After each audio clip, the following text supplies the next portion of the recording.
بسم اللہ الرحمن الرحیم۔ السلام علیکم ورحمۃ اللہ وبرکاتہ۔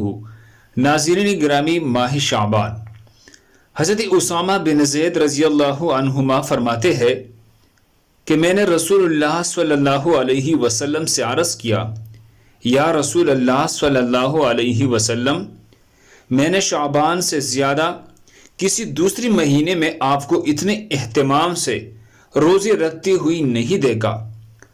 آپ صلی اللہ علیہ وسلم نے ارشاد فرمایا، یہ ایسا مہینہ ہے جو ماہ رجب اور ماہ رمضان کے درمیان میں آتا ہے اور لوگ اس سے غفلت برتتے ہیں، حالانکہ اس مہینے میں پورے سال کے اعمال اللہ سبحانہ و تعالیٰ کے سامنے پیش کی جاتی ہیں، اور میں چاہتا ہوں کہ میرے اعمال اس حالت میں پیش کی جائے کہ میں روزے سے ہوں۔